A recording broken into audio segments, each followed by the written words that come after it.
Hi, it's Bumble. Welcome back to my channel. So this is it with Date Everything, at least for my first playthrough the time being. I mean, I don't know if the Hotfix 3 or whatever is going to fix some of the bugged out characters is going to be released by the time this comes out, because I'm recording this August 22nd, and this is scheduled to be uploaded for like late November. Hopefully things would be fixed by then. If it is, that would work great. That's what some of my save files are for, and then I can just, go back, hopefully get that 100 charm and get a more proper ending or whatever. But we are just barely going to get to 90. Actually, we lucked out really well. If I didn't get any more of those candies to save anybody, or if there were any more characters that need the charm stat, I would have been screwed.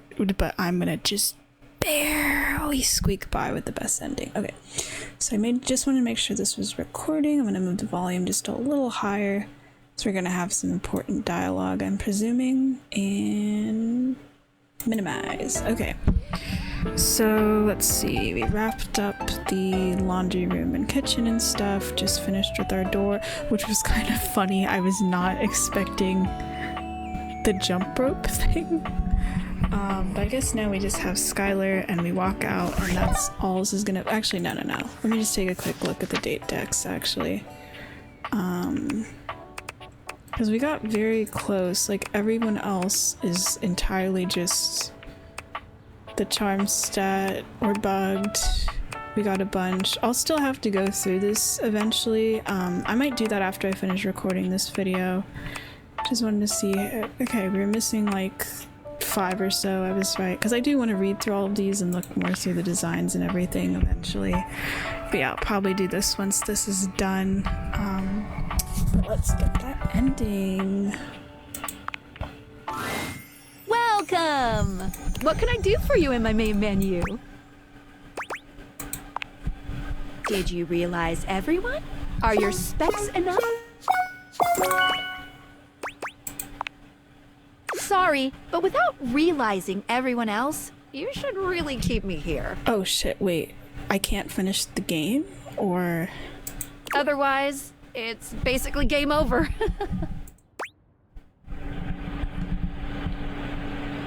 Oh, okay, I can just force an end. Sweet.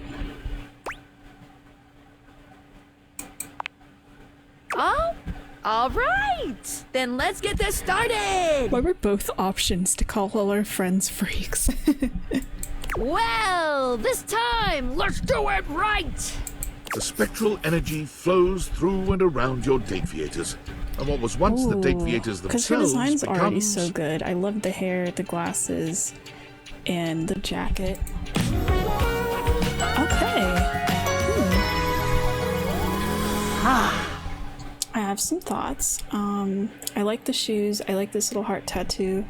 I like the idea of this fuzzy jacket, but it looks weird covered in so many hearts. I don't like whatever this blue outfit is. I think it's kind of weird. I do like the ponytail. I feel like that would take some time getting used to, but the ponytail with the glasses, just, it works. Skylar is transformed, realized, but she's not as excited as you might have imagined. She looks down at herself, and then back at you. Though it was kind of a little scary in a sense of like, she asked like, okay, you're gonna realize me, and I noticed all of the lights just immediately turned off. Also, there's music. Hold on. I didn't even know what her character theme was, actually. It sounds pretty nice. Ooh, whoa, ooh. I am feeling mixed about this. On the one hand, alive and human, so yay. But on the other... Skylar grasps her own glasses in her hands. I'm useless now.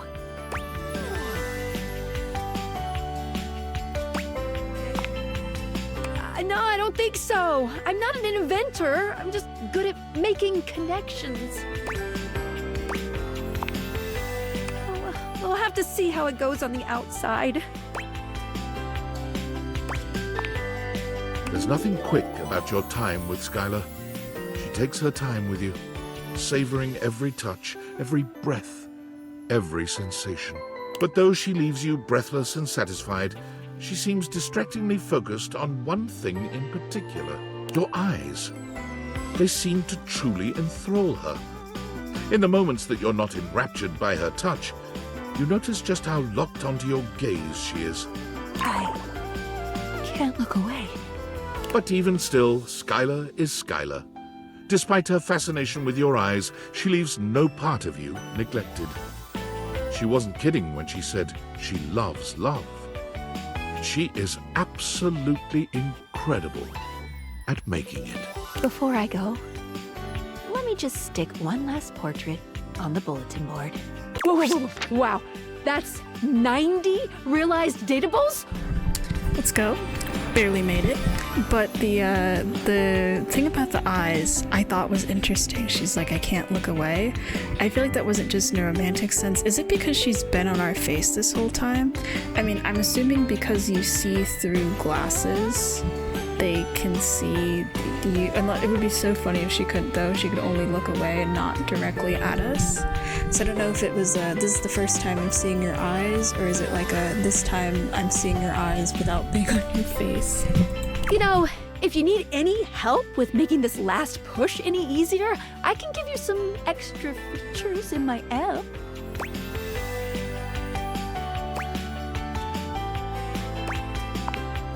To the phone!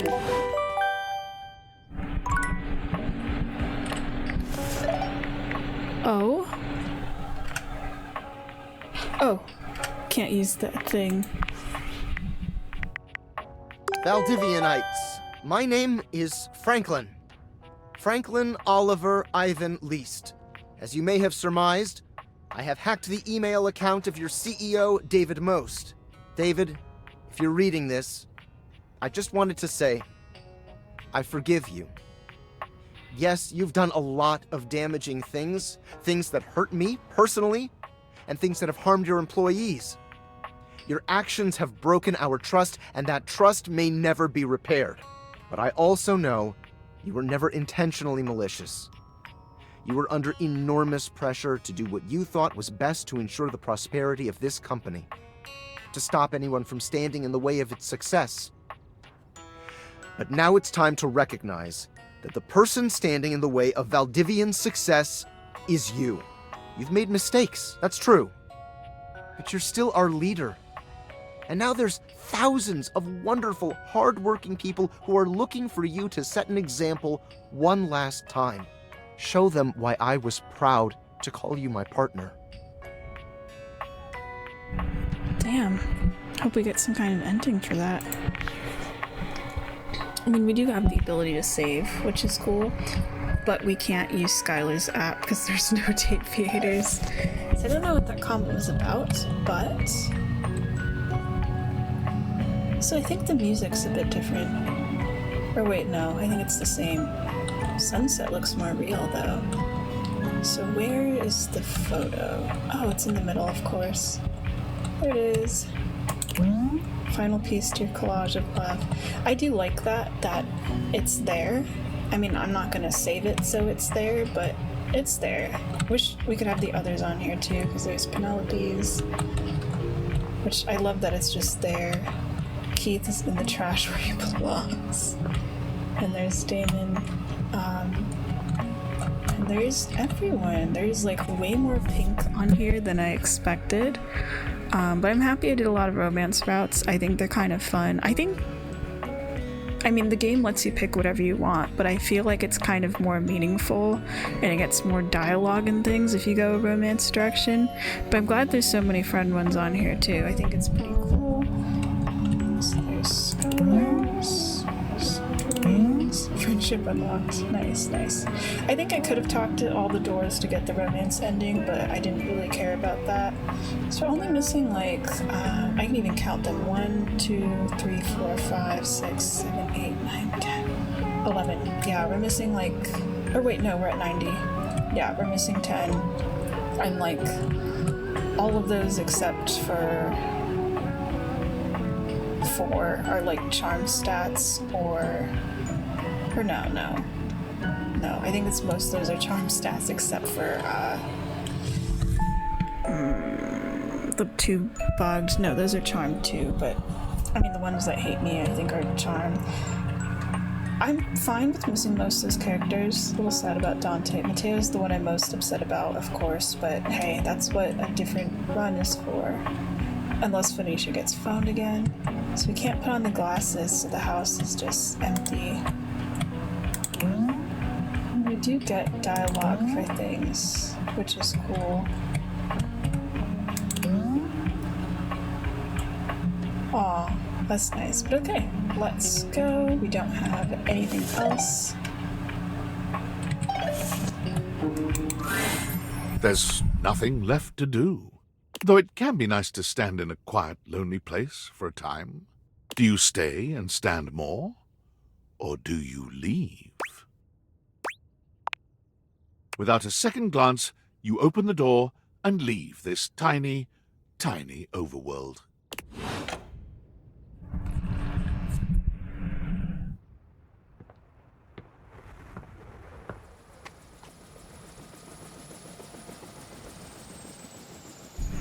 Time for jail, maybe? There he is, billionaire David Most. You've seen so many photos of him, but no photograph has ever accurately captured the experience of standing in his presence. Honestly, did not think this game would end with us meeting the billionaire himself. But there's a final boss achievement, so I shouldn't be surprised. So he just had been waiting around our house the whole time. But I think we did get him together with Franklin, so maybe we're off the hook. I mean, the date viators are useless now because Skylar's not in them. They're just, I think, glasses. So not really sure what he's gonna do here unless we still go to jail. Let's see. He's short, but still manages to feel like he's taking up more space than he deserves. He glares at you, doing his best to look intimidating. Well. I've got you. Hand them over.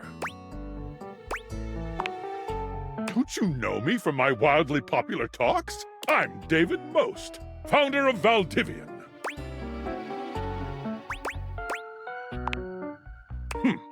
The proper respect. Too bad my heart is made of cold, hard business. Okay, I will continue, but I'm wondering, what if we didn't remove Skylar? What if we just walked out and the game ended? I'm here to take those date viators, but I won't resort to physical violence. Not after the lawsuits. So what are you going to do about it?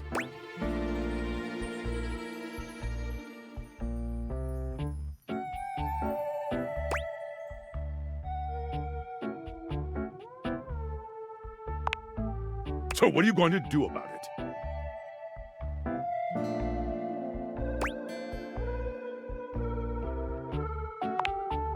So what are you going to do about it? So what are you going to do about it? You stare straight into David's eyes, saying absolutely nothing. You can't peer into my soul. I don't have one. Honestly, I'm only choosing that. There were so many funnier options about the outsmart you or the walk away would have been funnier. But because Franklin seems interested in him, I'm wondering if we do it this way, we can convince them to get together again. Come off it. How did you know that?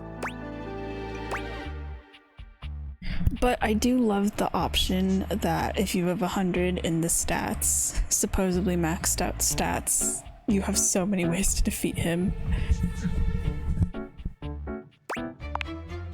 No, they're for the government.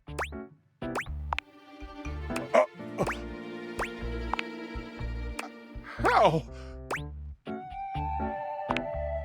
Yes. Your speech cut David to the core, ruining his resolve forever. Hey! It's Sam! This is cool. I had a feeling it would be like red or pink or hair because of the pink icon. I was thinking, I almost even imagined her blonde too. This is such a normal outfit. I don't know why I expected it to look like the icon, but it's cool getting to see her. I actually really like the pattern with the shirt and stuff. There's a lot of like circles in this design. It's nice we get an actual icon and it's like a person. Years of friendship, ambiguous flirting, and wondering what it would be like to see Sam in person. And now here she is, just casually showing up at your doorstep.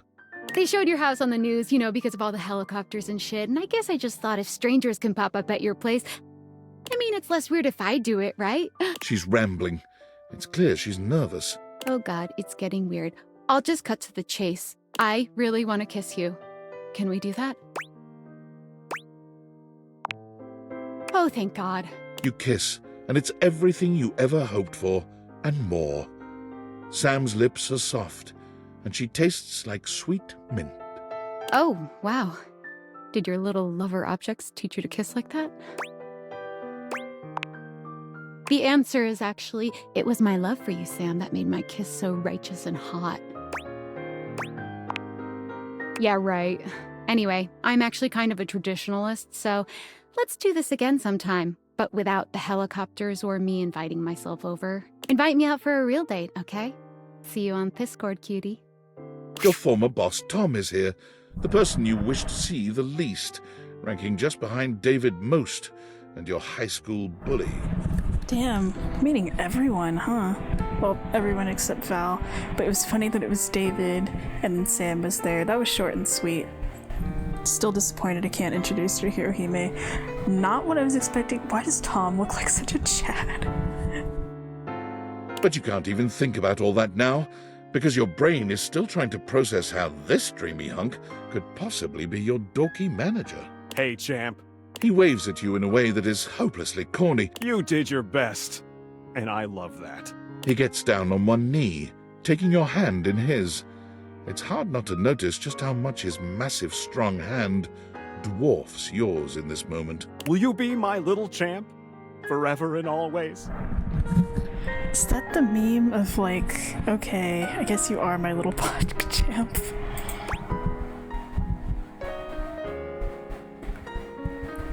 Fuck it. Oh, wow! Tom, you're really moving up in the world! He rises to his feet, sweeping you up in his arms in a bridal carry. Love has come for old Tom! I'll be on my way! Look out, world! Here comes Tom and his champ! Here comes Tom and his champ, indeed. Against all belief, Tom is not only hot, he manages you until you can be managed no more.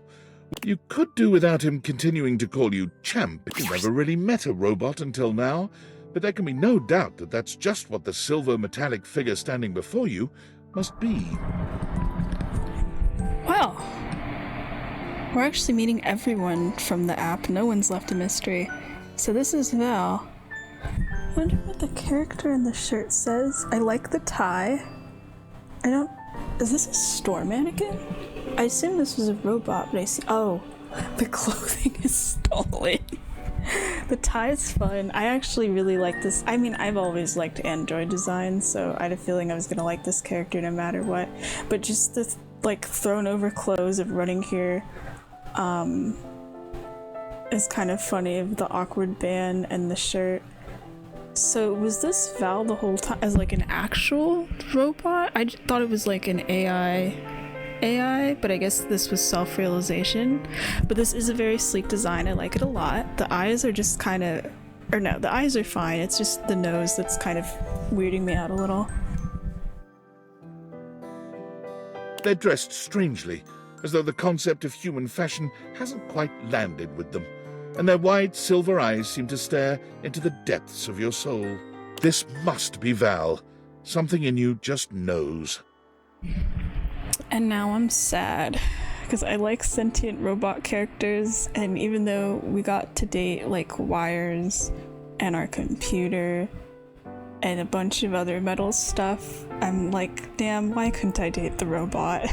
I'm sad. The design is cool. Hello, human. You treated me very well.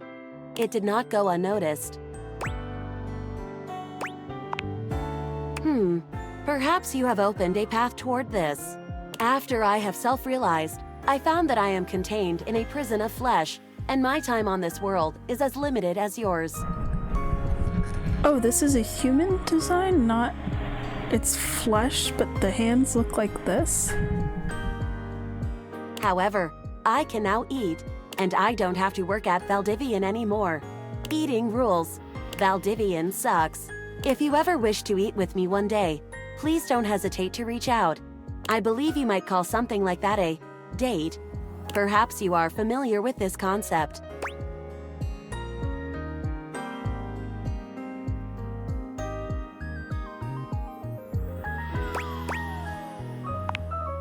It is not a competition. From my queries, I have found there is more than enough love to go around. I will be walking through various food halls for the next 20 to 25 years. Yum yum. And so you leave your home for the first time in what feels like weeks. Though the world can be frightening, your new friends and lovers are there to welcome you with open arms. Aw, that sounds really sweet. Like we go off into the world and we get to find everybody. I mean, we already know where a lot of them are anyway. Or they're sending us things or already visiting, but now we get to go see them.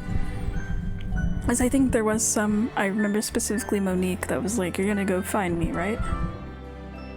Valdivian was quietly taken over by Franklin Least. Franklin's tenure at Valdivian sees him as a figurehead for good deeds and great business the world over. Oh shit, yeah, we didn't get to meet Franklin, we got to meet Val. Didn't get to meet Franklin, I'm disappointed. Don't even know what he looks like other than redhead.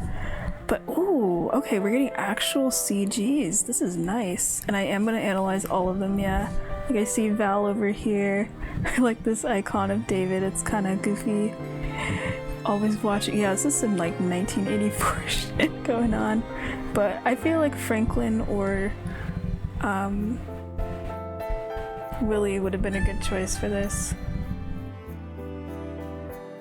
It's genuinely incredible how much good Valdivian does for the world out of David Most's hands. Abel is a regular fixture at the farmer's market, giving his homegrown vegetables away to those in need. You're not entirely sure how he supports himself, but whenever you ask, Abel just tells you a man's entitled to his secrets. Erin continued her storied career as an auctioneer, with her uninterrupted chattering bringing the highest prices no matter what was being sold. Well, I'm glad I reached 90 then. We're gonna have so many of these to sit through, and I am gonna comment on most of them. Glad she finally got herself some clothes, because I was like, there's no way she's wandering around naked. But this is, it's weird, it's like, it's see-through, but it works, and her hair is so much prettier in the CG. Oh my gosh. Which also increases the value of your own time together, as she breathlessly recites the reasons she loves you. Amir never stopped attending the award ceremonies, as it always gave him a chance to show off his fabulous gowns. Eventually, a special category, most times nominated without a win, was created, especially for him. Aw. I mean, he is pulling off that gown well, like, damn, but why does he look so miserable? I mean, I guess it's the nominated without a win, so the lack of winning, but it kind of sucks to see him look so sad. Unfortunately, he did manage to lose that as well. Amir's only consolation is the visits he makes to your house. He has never stopped loving you, and being loved by you is better than any award. Almost. Because of his propensity to wander the museum, gazing with wistful eye upon the paintings to which he was so intimately connected in his former existence, Art became the unwitting subject of a great photographer. Art's new very favorite thing to do is to bring the photos of which he himself is the subject over to your house. Discussing art with Art, who is the art, well, it's so metas, it's marvelous. Man, these CGs are so cool. They take up the whole screen. There's something about this middle one and the look in the eyes that I feel like matches him really well. It's also interesting because like these sort of go with these stories, but also some of these things are new. Like, I remember Arts was becoming a security officer at the museum, and now it's being the subject of photography. I guess this is good. Maybe that makes some of the endings better or worse. I mean, I feel bad for Amir's because his sounds like it got worse, but Now and again, Arma would invite you for a night at her remote lookout tower to get away from it all and enjoy the peace and quiet. When you visit her, the glint of the medals she's won fighting blazes all across the country can be a little blinding. To Arma, though, the real prize is the safeguarding of her beautiful surroundings. Eventually, Barry could not bear the tide of demand for his own bespoke line of beauty products. Unfortunately, he remained too candid to satisfy the marketing department. I love that they don't have titles. I love this little icon of Barry, and these descriptions are great. Let's see, leaves you super oily. I've never used this, so I cannot comment on its quality. I'm told it's not recommended, but smells quite nice. It's alright. There's likely a cheaper alternative. I wish every product had some little Barry description like this. One customer he was able to satisfy was you. He confessed frequently that he designed all of his best products only for your skin type. That's so sweet. Oh my gosh. Bo's physical exuberance soon proved overwhelming for children aged 6 to 10. Fortunately, on one of her long parkour-style runs through the woods around the camp, she discovered what would quickly become her new passion, a natural skills survival camp called Wild Ones. She learned to start a fire, build a shelter, hunt and forage food. She naturally shared all of this with her own young campers. And that works so perfectly, and I love that this picture is just all of the blueberries on Earth. Bo goes on retreats with the Wild Ones at least 3 times a year, and she always makes a point to reserve a spot for you. When you go, she packs her extra-large tent. Benoit's advocacy catapults them into true superstar status, culminating in a merch line that consists of t-shirts, plushes, lube. So these are the safety posters. I love this traffic light one. This is kind of funny. This one's about consent. Why is it all object-based? No one's gonna understand that. This one of the two safes, however. Oh boy. Actually, that's kind of what I imagine for the objects. Like, you know how they're all going around the house dating each other before you turn them into people? Does it just look like this on the left?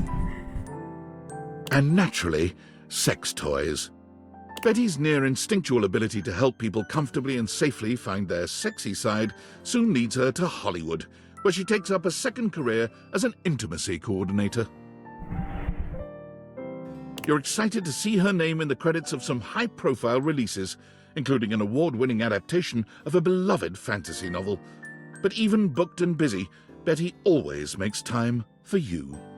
The Tipsy Tumbler became famous for Bring Your Own Ingredient Nights, where local patrons can bring whatever food and drinks they like to try to stump the master mixologist. Beverly has never failed, and has created a hurricane of new custom cocktails named in her honor. Bobby is Employee of the Month for the 3rd time in a row. They try to rationalize this as them finally being good at crime, but both of you know better. Okay, this is such a cool CG, actually. Like, damn. Just like the vibes of it, the outfit. Never noticed this piercing. I think that's new. Or like how fluffy Bobby's hair is too. Damn, they look good. But this is so cool. I keep looking in the background too. I'm expecting to see like the other datables there. But I was curious what this like gangster themed 1920s bar looked like. Bobby comes by to see you often, relieved to be away from their adoring public. It's just so hard to be popular, you know? Sometimes it takes them a little while to drop the 20s affectation their work requires, but they deeply appreciate the safety to be themselves with you.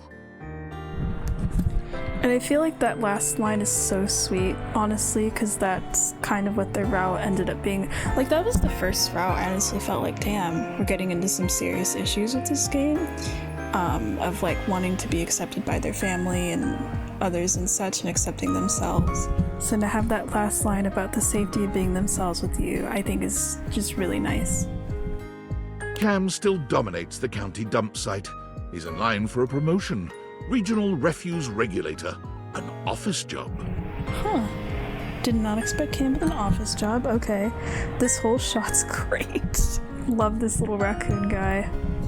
As they uttered the word office, Cam's skin crawled. He'll most likely stay right where he is. Florence and Celia end up both running for the same position in a local township in a bid to squeeze out the competition. To their surprise, Florence wins the election. Nowadays, Celia is the one running things from behind the scenes. She's having a nice time taking a break from the public eye. Florence is just glad she gets to relax. I think that's pretty cool that their roles pretty much got switched, but they're both happy about it. Florence does still get nervous with public speaking, so she and Celia come to your house regularly for rehearsal sessions. When Florence does well, you and Celia reward her with cuddling, tender smooching, and her favorite kind of mint truffle. That is so cute. Oh my gosh. Jeremy is currently holding down just one job, for the moment anyway. She found work at a year-round Halloween costume house as a demonstrator. Okay, wait a minute. I gotta look at this bingo sheet. There's so many fun details. I also love this like love letter thing over here, and just this pose of her doing Hamlet is great. President, aquarium mermaid, participate in a flat footloose dance-off, grocery bagger, courtroom sketch artist, children's book story reader. I feel like she'd be good with that. Server, audition for Broadway, fortune cookie writer, theme park mascot, furniture tester, okay, fake victim, food blogger, it's called Miss Paranormal Investigator, zoo, can't read that one either. I love this middle one that just says Jeremy looks happy. Wonder if this is our bingo thing or hers maybe? Huh, costume house, demonstrator. I bet this is our bingo thing. But I love that we have the Jeremy looks happy with the smiley face. Every day she goes into work to find out what she'll be wearing that day, and even though this is not strictly included in the job description, she creates an in-depth and engaging backstory for every character she portrays. Jeremy might insist that this is coincidence, but every time you go by the store to visit, the character she's playing has a love interest who simply must be played by you. You usually relent. Aww. We get to keep doing the plays, basically. That's awesome. I missed those once we finished her route. I don't think we were able to do them anymore. That's something for another playthrough for me. I want to find them all. Despite his name, Chance did everything for his community, deliberately and lovingly. He became so well known that his patients urged him to start streaming his play sessions. He's just begun, though he can't imagine that anyone would ever want to watch someone playing G&G.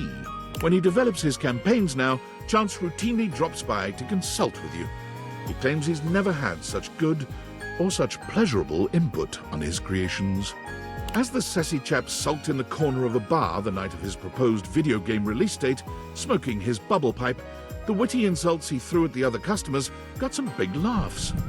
Damn, this is drawn beautifully. Like, I've noticed that all these CGs are actually in different art styles, but this is like, it's painted.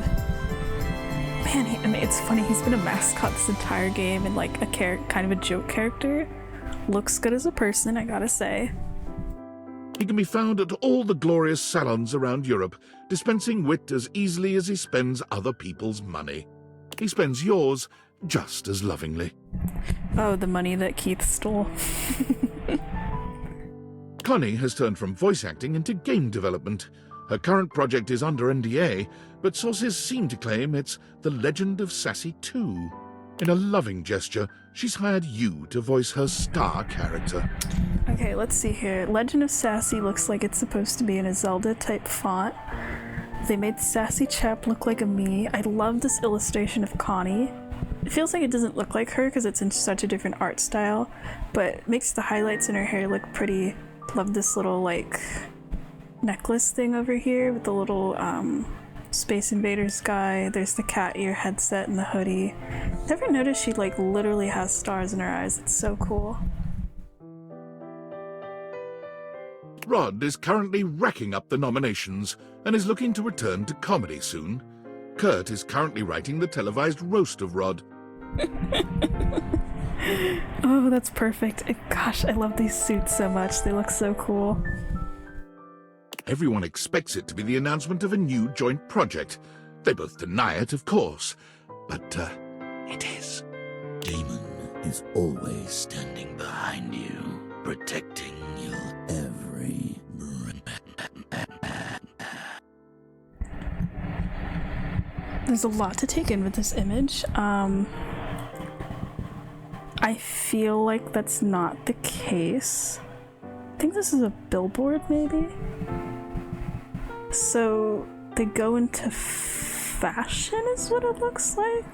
Actually, it's really interesting looking at these designs because like the first one reminds me of like TV static and stuff, and then the pink one is just the pattern. The yellow one looks like it's based on Dina. It's like deep fried, but I swear I see one of the doorknobs in there. So I'm gonna ignore the text on the screen for a second. With just the image, this is pretty cool. So it looks like they become a fashion designer slash model, but I think fashion designer. That's pretty cool. I'm surprised that like glitchy elements and patterns actually, these all do look like they'd be really cool outfits, to be honest. I like this pink and blue outline of whoever's looking at these. I feel like that fits. Like fashion oh wait, yeah, it's fashion design. Because Dina was originally the dresser, but now it's like fashion, but glitched outfits. Wonder if that would have been an ending for like Dina as the dresser at the end of like become a fashion designer. But that's such a cool way to do it. I didn't even think about that. I was like, why fashion? Dialogue, however, I feel like that's not what the narrator was supposed to say. But that is creepy, but also very sweet, because it was originally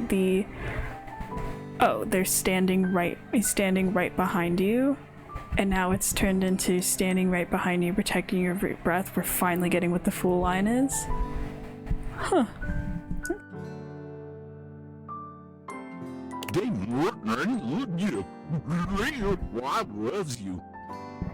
It's slightly creepy. Oh, wait a minute. Is that supposed to be Dirk underneath? Yeah. Well, I can only tell just because of the not the necklace. That is one of the Dirk tattoos. I don't think it was originally on the neck. I see the hair. I'm wondering what that's supposed to represent, maybe? Or, I mean, I know you put laundry into your drawers, but it was always dirty laundry, so...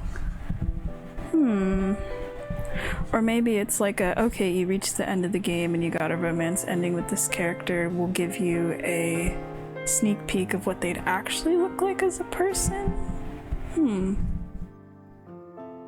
Daisuke sends you pieces others have made of him. You can't help but smile when you see them, especially the ceramic sculptures. It's almost as if he's home with you once again. Daisuke invites you out to art classes with him frequently.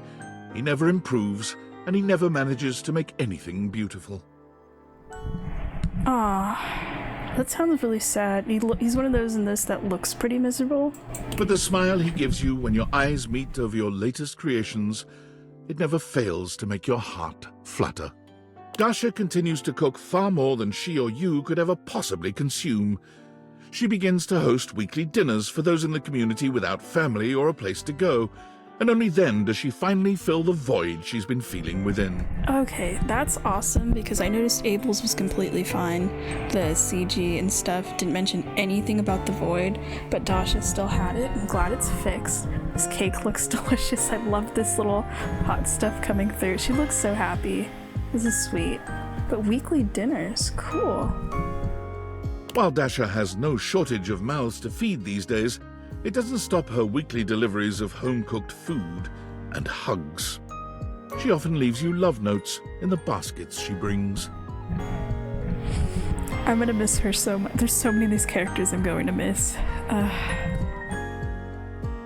Diana's talent for directing cars is legendary. Her zero-accident reputation gets her to the top of the Traffic Stop Top 40 charts. A big-time traffic producer notices and takes her to the big leagues. Air traffic controlling. Cool. It's interesting to see her in like this like cutesier art style. I love this little traffic badge, and her vest is really cute. I don't remember a tie in her outfit. Wait, yeah, this is new. I think it was originally just the dress, but now she has this like shirt underneath. She looks happy. I like this detail, the blue butterfly. I think that was familiar. Like it was something related to her, but I don't remember. Naturally, with her dapper hat and her perfect balance between rapport and rationality, she shines with iconic grace. But I'm so happy for her, and she was so tormented in her route, so to see her finally find a place and get to be her own person is so satisfying. Diana relishes coming back to the house to share her air traffic stories with you. The pleasure she gets from giving you a story all of her very own and watching the pride and excitement in your face is some of the most profound of her life. Dishy's helpful nature kept him forever working as the most diligent assistant of all time. Thank goodness he never had any lust for power. Rod help us. I forgot about Dishy for a second. Most diligent assistant of all time. I feel like a funny kind of, I don't know if it'd be like an A or something, is if Franklin didn't take over Valdivian and it was Dishy instead, but it was like evil Dishy. No, that sounds kind of silly. But no, the narrator's onto something. If thank goodness he didn't have a lust for power, we'd all be screwed. Dishy is always there to tend to your every need, sexual or otherwise, precisely 5 minutes before you were even aware you were about to feel it. The more time you spend with Dolly, the more impressed and inspired you become. One day you realize with a start that you've elected to pursue your own PhD course with her as your advisor. We're getting a her PhD? Faith in you gives you a powerful confidence. Your thesis is tentatively entitled The Effects of Tantra on Getting a PhD. Happy studying, graduate. Okay, I didn't know that our character was getting more development other than going in the real world. We're getting a PhD? Cool. Dorian became a doorman. What else did you expect? He's happy, though. Doug's path for entertaining people through the story of the yo-yo Man, was I am never bummed truly we don't get any destined for more. success. But Doug has never cared about success, and somehow his stylings are still available on public access every night. Okay, I was waiting with Doug. I mean, maybe it is my punishment because I didn't go talk to every door. Maybe that's just how he is. We didn't really get any information on Dorian, and it kind of bums me out a little. But I did think it was funny of like you'll see when you'll go outside, and then it's just the same exact job.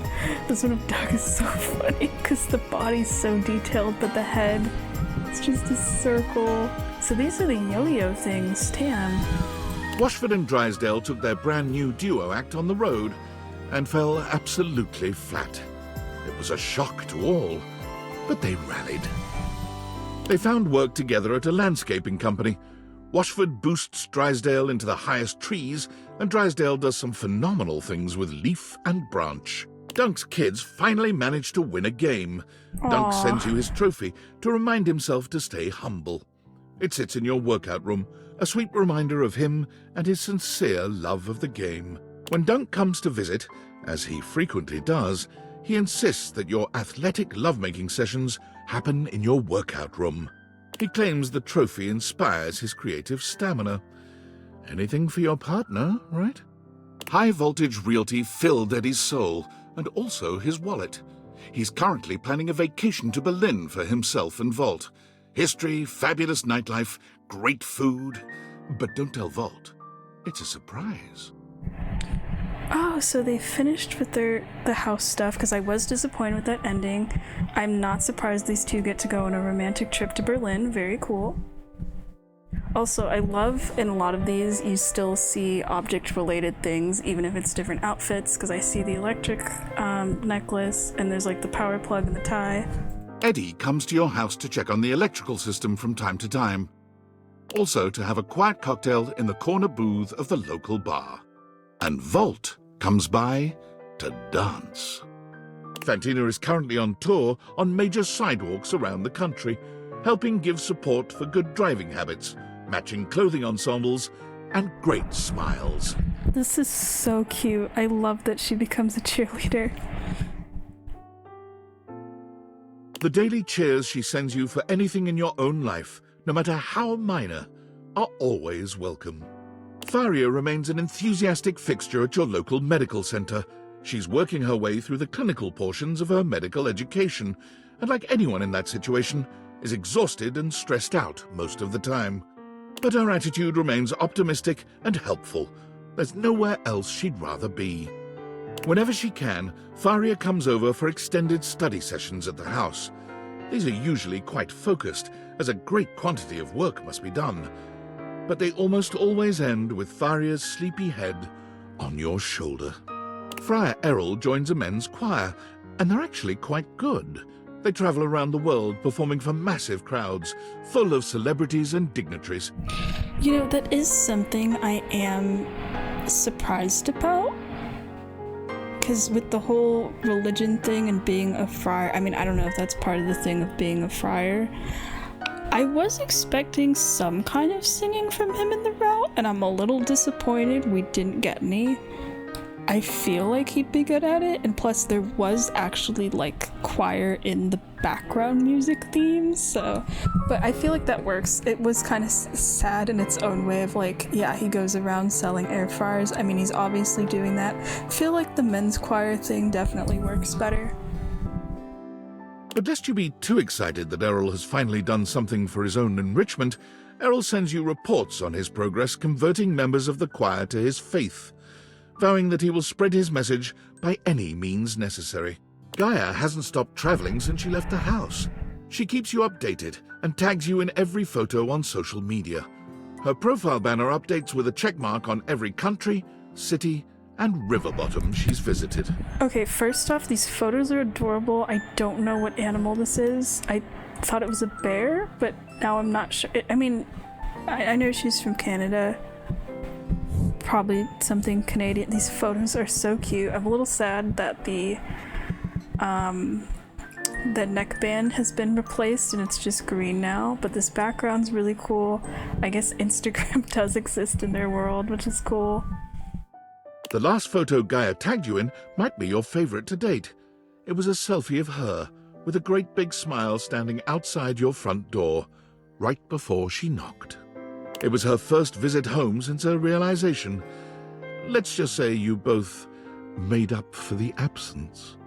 Harper's Tattoos gain national attention when she begins offering free tattoos to couples looking to fully commit, whether or not both people are actually present and in full agreement on said tattoos. Okay, so I had mixed feelings about the realization portraits, and it is also so nice in these CGs we're getting like other outfits as well. Because it was like a lot going on and stuff, and I felt mixed in both their outfits. But these two outfits I think are perfect. I think she looks really good with this like 50s kind of hairband thing. Kind of reminds me of Dina. I like that they both have the tattoos, but now she has this heart one over here. Wait, did they both have washing instruction tattoos the whole time? Because they have matching tattoos. That's crazy. But I feel like this outfit and this vibe works really well.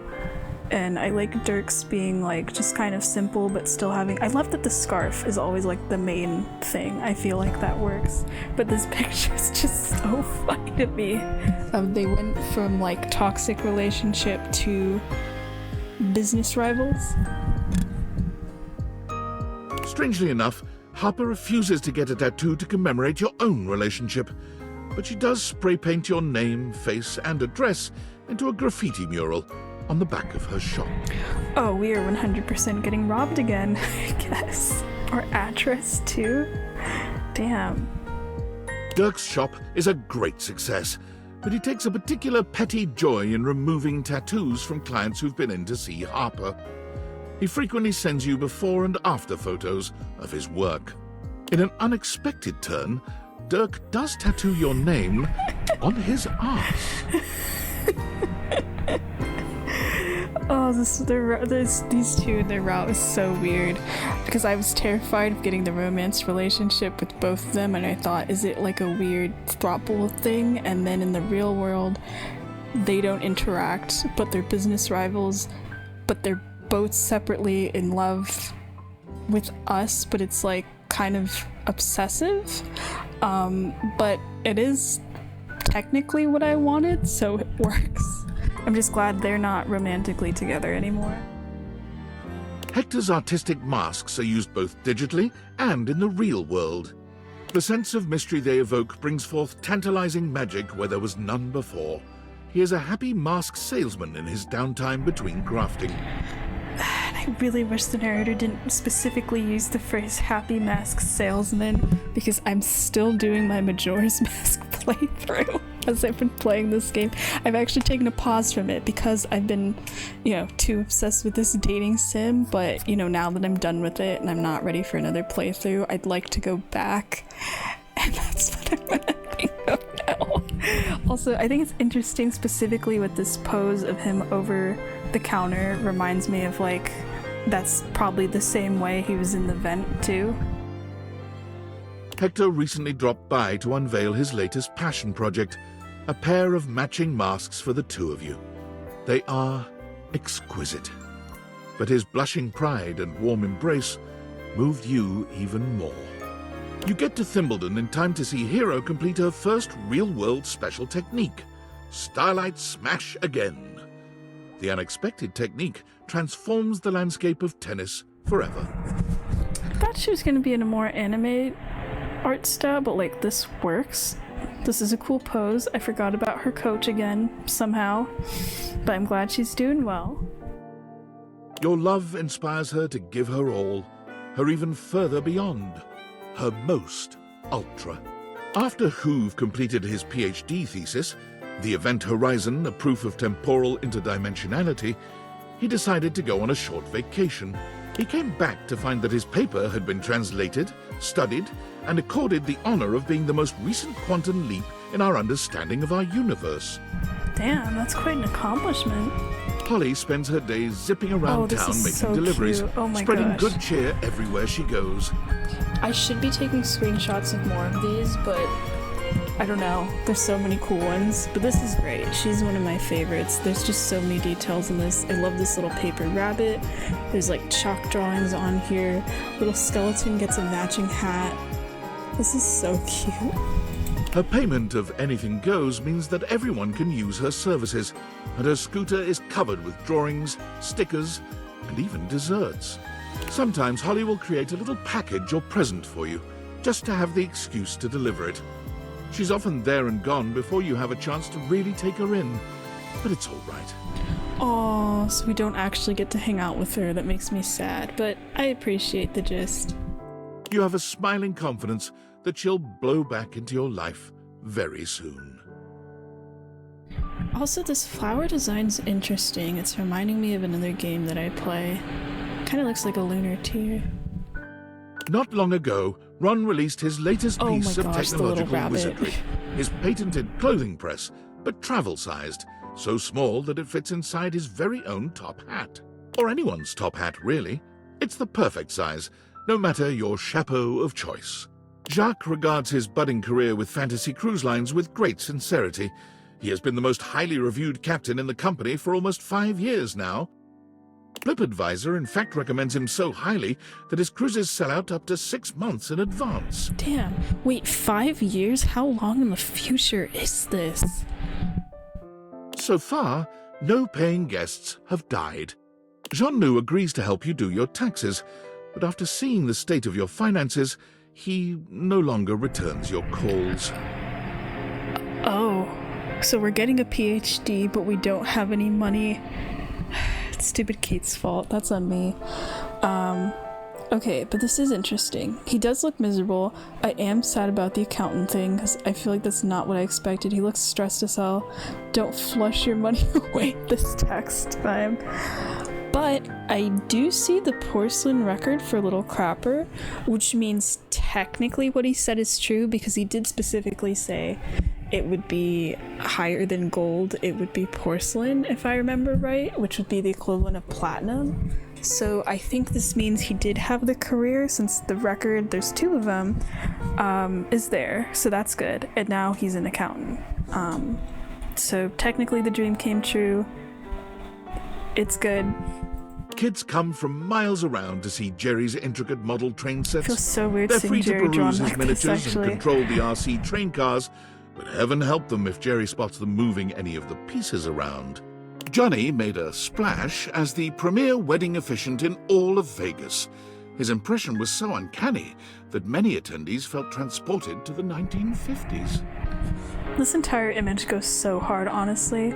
I love this outfit. I think it's cool that he's a wedding officiant. I mean, that's gotta be cool to have one, and it's a guy that's dressed as Elvis. He still finds time to look for Duke, who just never seems to show up these days. Probably off gambling, The Johnny dog's supposes. gambling. Key's epic concerts and workshops have revitalized the piano business, bringing back the industries of piano movers, piano tuners, and page turners. This image is so cool. I still love this outfit. I think she has some of my favorites in the game.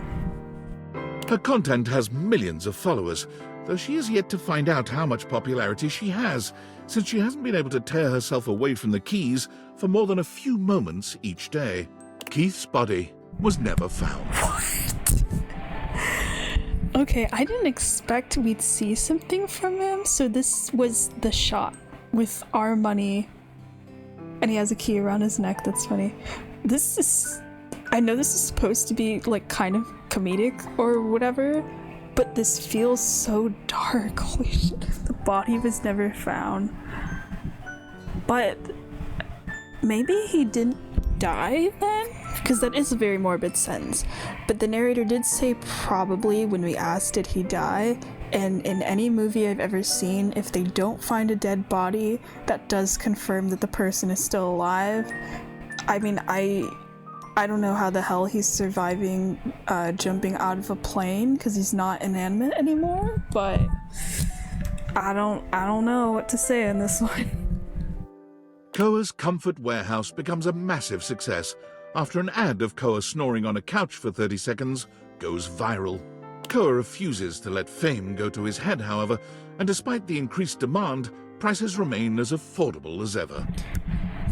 I don't remember what his outfit was actually, but I love this vest with the leaves on it. I think it's so cool.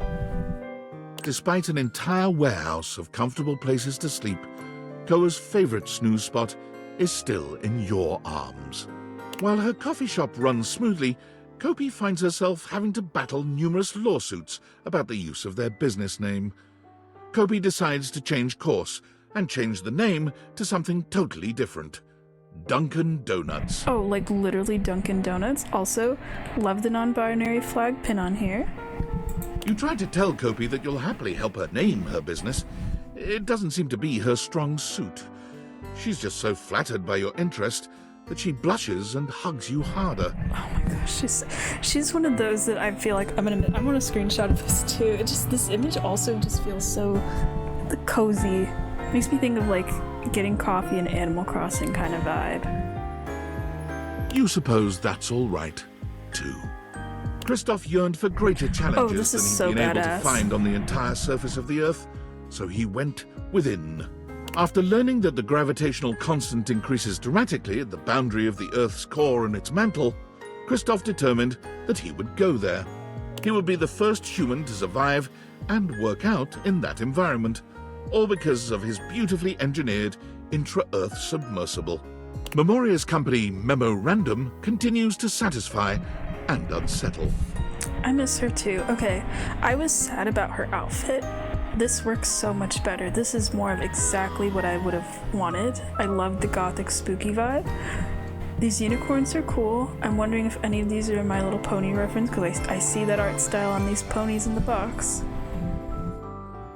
Her clientele frequently report feeling much more in touch with their dark sides, even as their homes are literally lightening up. Occasionally, a client will ask for something just a bit more personal. You can always count on hearing from her under these circumstances. The two of you are an on-site team when it comes to the sensual exploration of the shadow. Bruh? Doing it in front of the customers now? Also, I love these unicorn chairs. Luke returns from abroad to meet you from time to time, bringing you stories of valor and exotic toasted treats from lands far away. After a distinguished career translating for all walks and varieties of life, Lyric realized that his services were but a stopgap. What the hell? So he turned his immense talents to invention and built the Transworder. A fantastical combination of the printing press, the assembly line, and a bit of steampunk magic, the Transworder takes any book in any language and translates it, with all the intention of the original author to the language of the user's choice. Holy shit, bro changed the game of literature, and he's only using it to print steamy romance books. What an icon. He has just completed the translation of the Bhagavad Gita, which apparently is quite a bit funnier than anyone had yet deduced. As one of Moneycoin's top-performing senior blockchain project acquisition analysts, Mac was rewarded handsomely with a 2.5% cost of living raise and a framed certificate proclaiming them January's Analyst of the Month. Okay, maybe this isn't our house. This is like way too many monitors than we originally have. I love the spooky vibe though of the scary glasses. I don't know what the heck is up with this little mouse dude. And I like the get money code in the background, which just makes me think of The Sims. This is hilarious. I'm screenshotting this too. Mostly they worry that they're going to be replaced by a computer, which is an extremely ironic twist that you find very humorous. Although at night, when you're in your bed, you find the irony disquieting. When you feel the disquietude, though, you simply roll over to Mac, and they stroke your hair. Oh, okay, never mind. We're roommates. Apparently sleep in the same bed. Lit. All better. After her last whirlwind tour, Maggie sent you her signed manuscripts, care of an address postmarked Turkleman City, Florida. Florida, okay. Also, I love this art style for Maggie. She looks like she has so much life in her eyes. Something about this art style for her that makes me think of like old Hanna-Barbera cartoons. Her latest novel centers around what she called a tortuous and punishing but ultimately yummy love story. She claims if you read it all the way through, you'll be the real protagonist. Damn. Also, is this actually her name? Magatha? Magatha M. Glassford. Magatha, though. I thought her name was just Maggie. I was going to say maybe it's because, like, the object names are too punny, but, like, Maggie is a normal name. But then again, I think I read somewhere, I don't remember in the game, though, of, like, Eddie's name being Edison. So, Whenever you and Mitchell find yourselves in the same city, he treats you to the kind of meal most mortals can only dream about.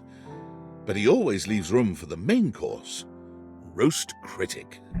Still love this coat. It's so good. I didn't realize, maybe because, like, we're seeing close-ups of characters, that he has all these freckles. It's pretty cool.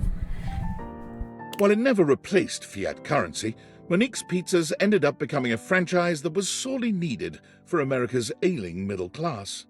And whenever she sees you come in, she flashes you $1 million smile and lets you know that there are no discounts, even for lovers. But pizza was $1. I very clearly remember that. A large film distributor buys the rights to Nightmare's most popular films, setting about remaking them with massive budgets. This is so cool. Holy shit. There are so many lines in here. I love that the animals have the glowy eyes. Like, they're all her simultaneously. I thought she was just the horse head. Also, somebody's turning 100 over here. Damn. But this is insane. I love this.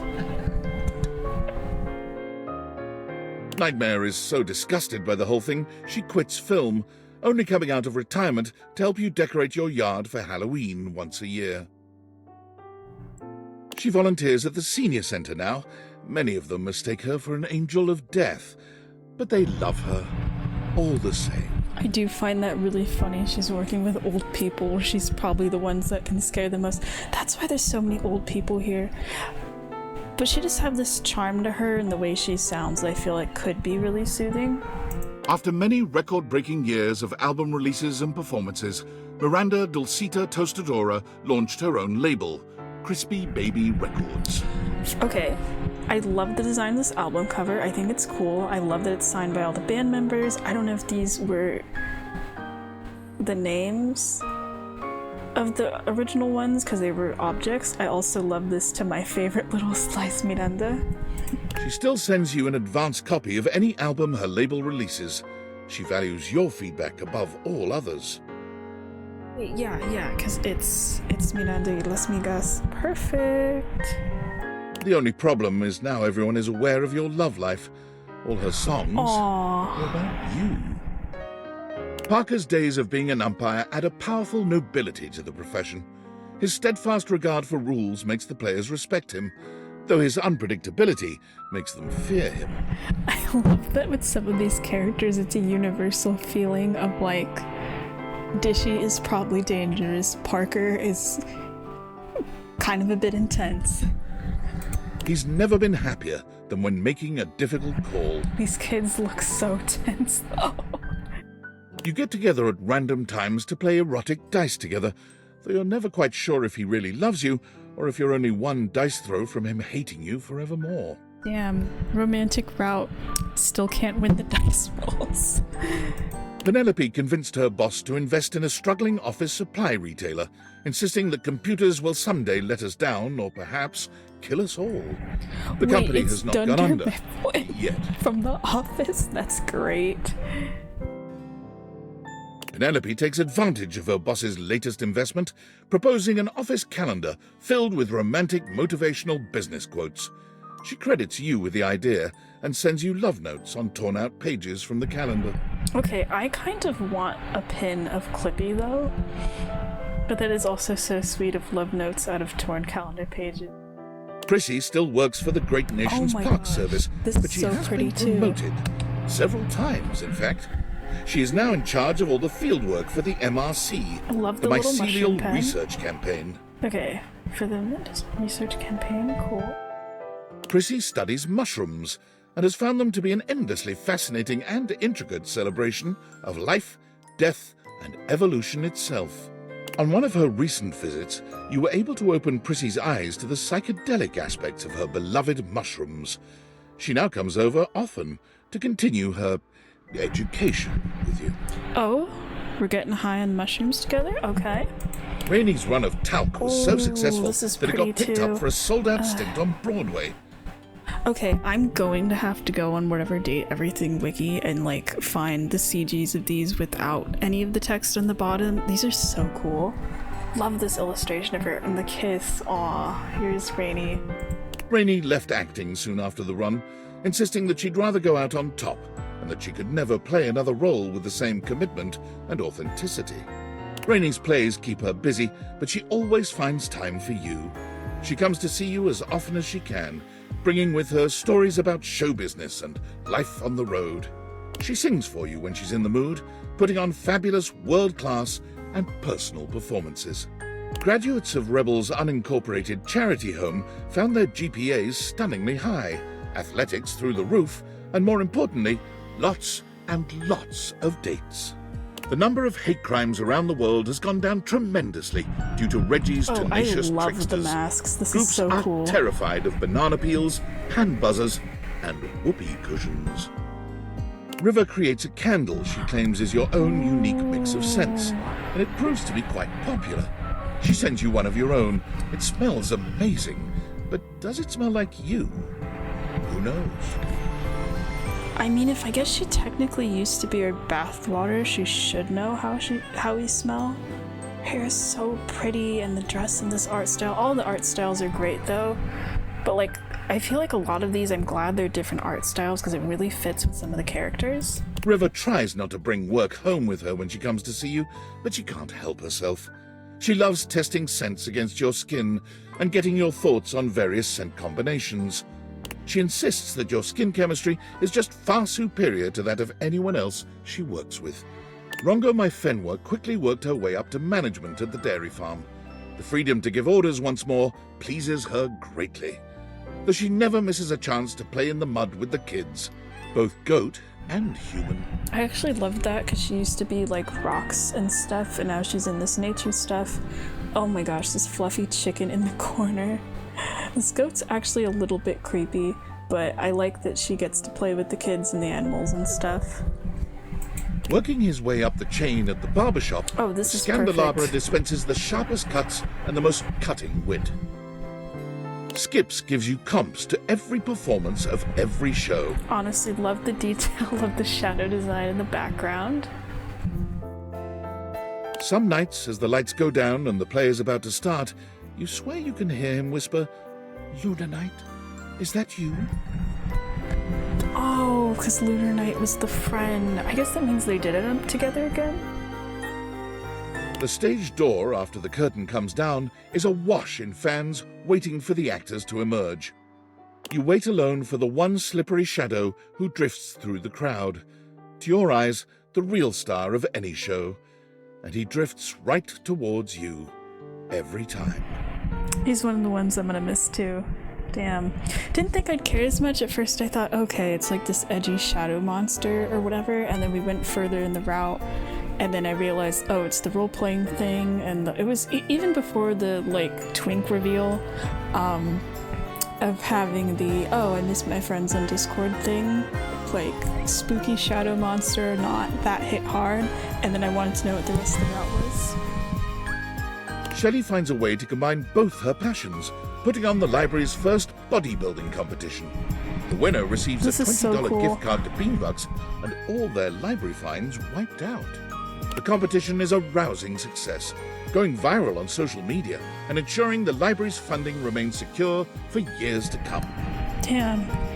Get your local library staffed by JoJo characters, I see. Of all the things Shelley lifts to stay in shape, you remain her favorite.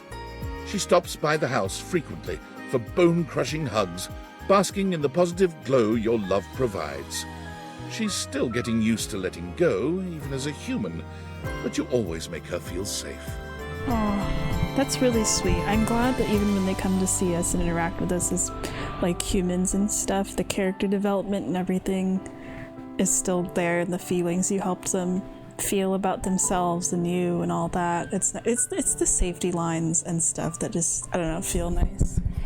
Also, love the little plant. I was about to skip, but I saw the plant was sentient now too. Sinclair, the proverbial philosopher king, led humanity into a new era of prosperity. When you ask him his secret during your candlelit nights together, he quietly responds, turtles. Turtles all the way down. Okay, a couple of things. I think Turtles All the Way Down, I swear that's a title of a John Green book. I'm gonna have to double check that.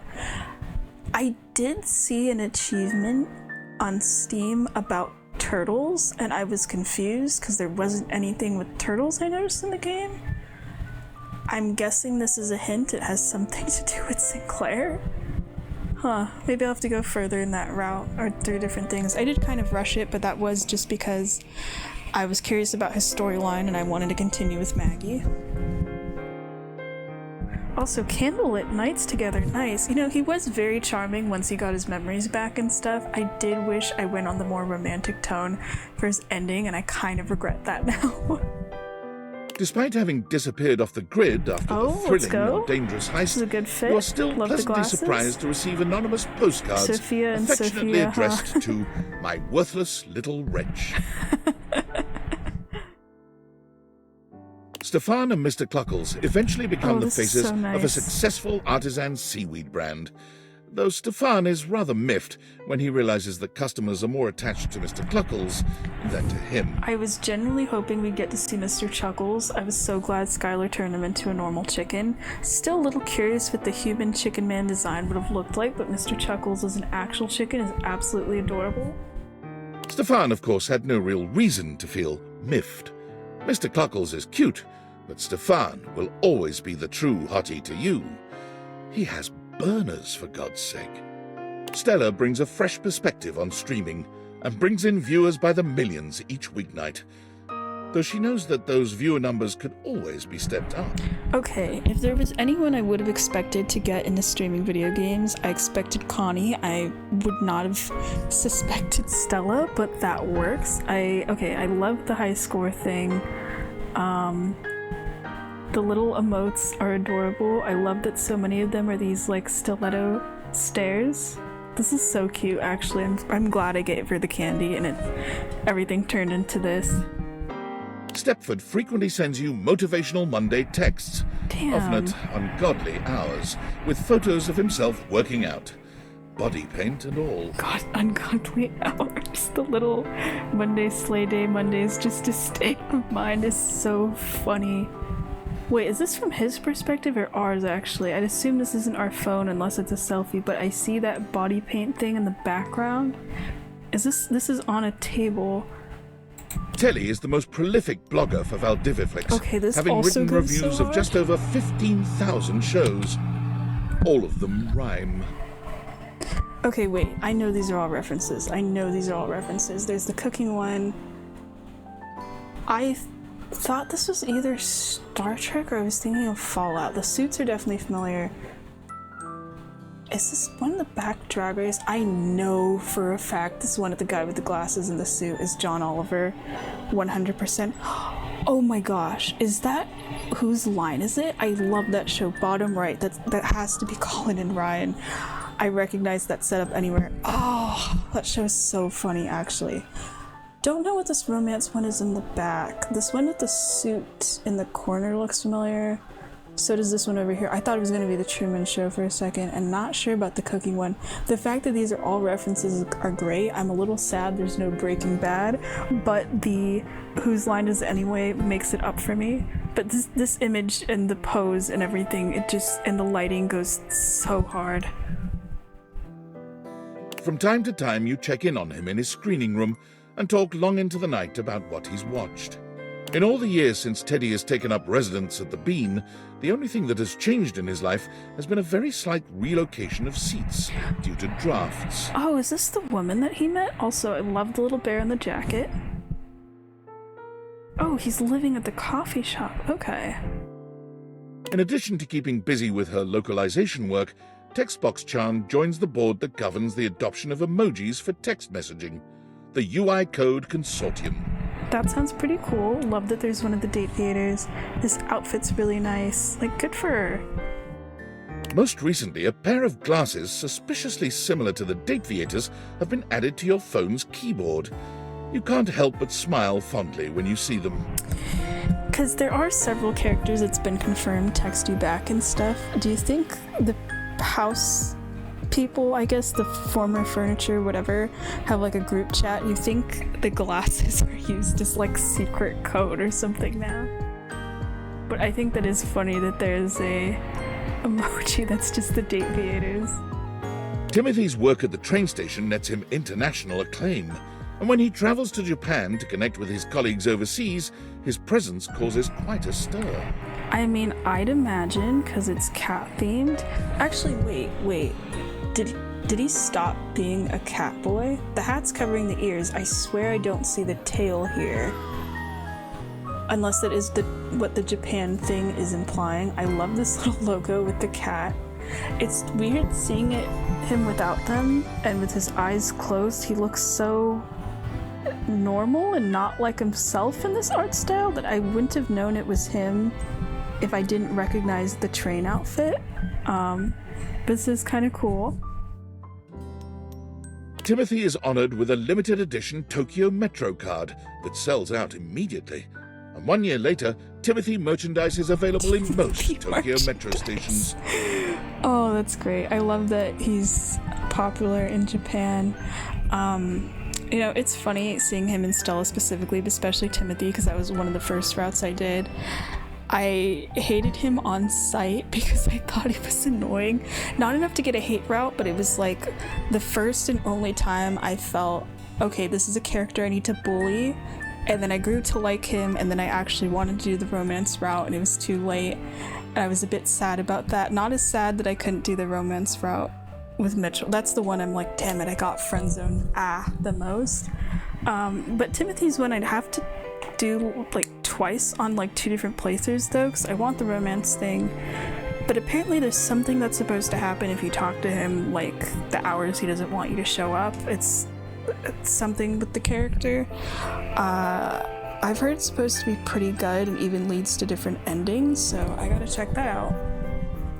Fix-It Tone is so popular that Tony merchandise is now widely available in all retail and grocery stores. Oh yeah, he's popular with the MILFs and housewives, I see.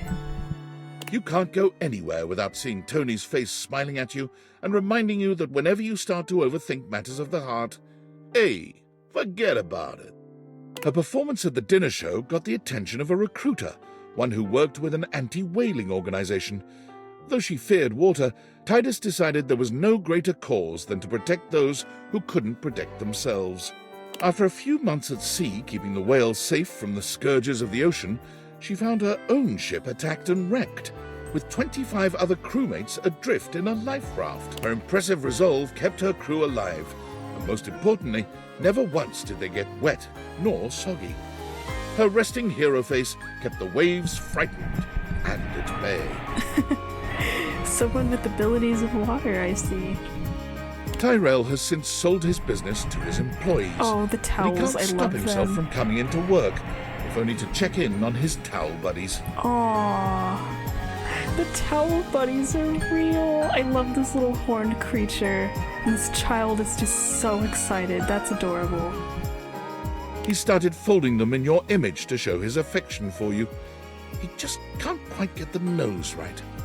Von Trapp's business booms, then fades as he completely exterminates all the vermin in the city limits. He drives his paddle truck around hoping to bring up business, but for some reason, it doesn't seem to work. I know why. I get it's the name. I still love it. I still love this little logo of the mouse. Date everything killer. The fact that there's date everything license plates in-game is great, but the killer thing on the back, I love he's so oblivious to it. His image with the sunglasses is great. He comes over occasionally to make sure there's no vermin incursion happening in your crawl space. But the last time he showed up, you surprised him with the world's Aw. biggest cheese plate. That's sweet. I just love that there's so many characters coming over. Probably not an everyday thing, but I can imagine at least like once or twice a week there's someone that's visiting. That's awesome. He'd deny it, but he teared up, and the two of you had a Aw. romantic, slightly smelly picnic. Whenever he visits Rongo Mai Fenwa on her dairy farm, she always makes it a point that she spend at least several days with him. Oh, right, I forgot. He's canonically dating her. That's pretty cool.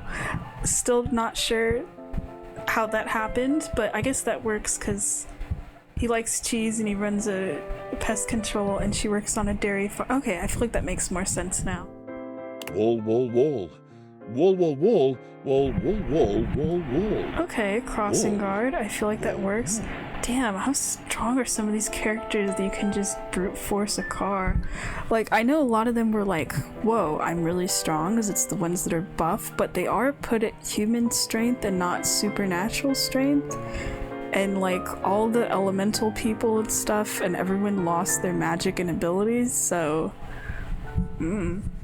Wall, wall, wall. Willie is so successful as a consultant that she expands her business, hiring several that of your former David on co-workers the to continue call? the extensive cleanup required after the industry-wide haste to adopt AI. Oh, it's our former co-workers. I bet Tom's probably there. I'm assuming... Wait, if that's David, I can't tell who this is. Is this Franklin on the bottom because he's CEO? I remember Franklin was a Reddit. Is this how we're getting Franklin's image just through this? There's a deep satisfaction in knowing that Willie is now turning the tables on both of your behalf. Yeah, that Maybe feels there really is some nice. justice in this world, after all. Willie invites you on the vacation of a lifetime. All expenses paid, care of Valdivian. There's something healing about being on a romantic getaway and knowing the massive bill will be sent to the soulless corporation that fired both of you. You know what? Maybe that's why I didn't get the defeat the final boss ending, because I picked the empathy route with David, but that's why I'm glad I didn't save. I have a billion other options to choose. Winifred is in the process of expanding the Hot Damn, and Heady okay. franchise to a second location. She is looking for partners to invest, hopefully a throuple. Gwendolyn found that she was so good at discovering gossip that was true, she caught the attention of an intelligence service that shall I not like this be hat. named. She kept her TV show, but she also uncovered covert She's a secrets. spy? She's in talks for the rights to the movie dramatization. Zoe continues to love her life and her job as a paranormal facilitator. She's had a couple of close calls. I love the outfit. What's with her hair? I mean, the 80s ponytail poofy works. It looks like it's red instead of brown now. But I love that she still dresses the same. The earrings kind of match her locket. These candles and stuff. This is cool. She gets to help the ghosts. I feel like that really fits. But the majority of her ghostly clients are nervous, if ultimately grateful. Zoe is always happy to see you. Your house is, after all, the best place for miles to hold a successful seance. You do sometimes wish your house wasn't quite so haunted, but seeing Zoe makes it worth the bumps in the night. Wait, what? You wish your house wasn't quite so... Is our house still haunted? I mean, I know we have people that hate us, but our house shouldn't have any dead people in it. Damn. Also, love the detail of the ghost not being visible in the mirror, unless it's just the angle thing, because the hands should be on the table. Interesting. I mean, I know it said the paranormal activity is right outside your door, but I didn't think our house was haunted. But this is kind of cool because it's kind of like, if it wasn't for the other datables, this would be a dating sim where you romance a ghost and you get to date a person from the 80s. Skylar gets to work immediately on creating a new version of the Dateviators, one that everyone can use. Wait. Everyone can date their furniture now? Holy shit. Also, I love this image of her up here chilling, surrounded by all these other people. Does that mean everyone's an object? How many of these are like actual people? Or is it maybe all the objects get to do stuff? Because I was looking at this person covered with the paper planes and I'm like, that is 100% an object outfit? Are these all object? Okay, let me see.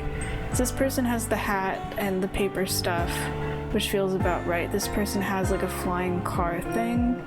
I don't know about this guy on the seat, but this person's hair looks like a kite. Not sure who this is. The ice cream people, those actually look like normal outfits, but this guy, yeah, with the vest looks like he'd be a painter. Not sure about this woman with the dog.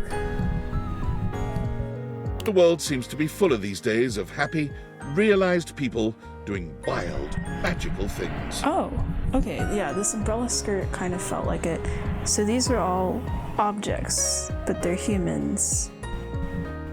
Does that mean furniture? Oh, right, the furniture, thankfully. Imagine if the furniture disappeared if it didn't have someone in it. That would ruin the furniture industry.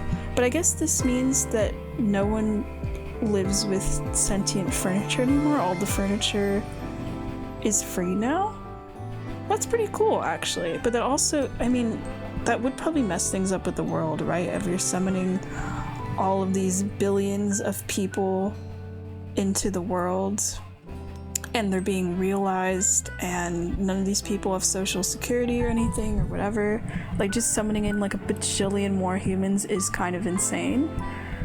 But because they're realized, does that mean every homeowner's going on the same journey we had where everyone just gets to date and realize their furniture? Huh. This is also cool. I wonder if any of these are like scrapped idea characters of like, this is what an umbrella would look like, or like paper airplanes or something. Skylar visits you often for inspiration. She stares into your eyes deeply, gratified, saying that yours were the ones that made all of this possible. Your eyes. Kind, friendly, loving, sometimes even a little hateful. Oh. Because of the two we had for the hate thing, huh?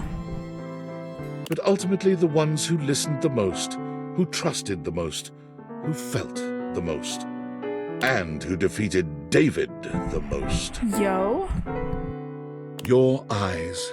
Those beautiful eyes. The eyes of a true hero. Through your power, we can see that there was love always around us.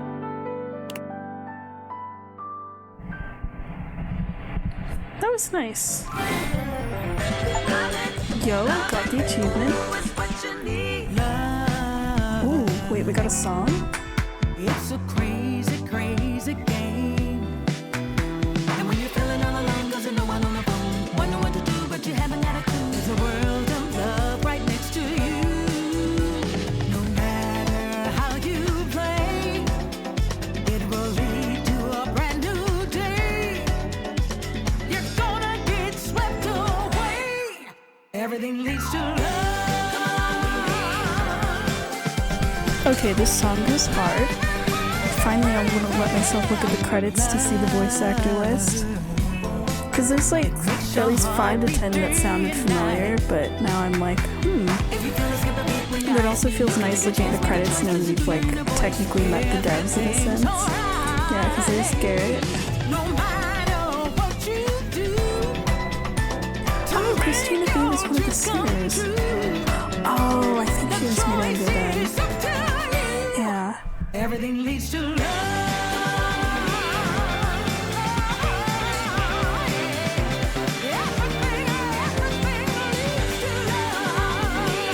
Okay, I'll have to look. There's this list later. I actually don't recognize most of these names. Oh, Ashley Johnson's Butte. Yeah, I did just play Last of Us. That kind of clicked earlier. This is actually going way too fast for me.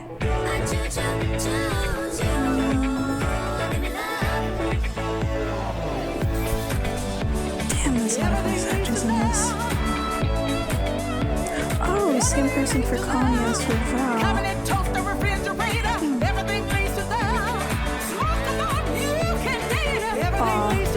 Yeah, I'll have to look through it again later. I wanted to save that specific part to the end because if there's people I recognized from the credits that would have probably gotten in my brain during the game.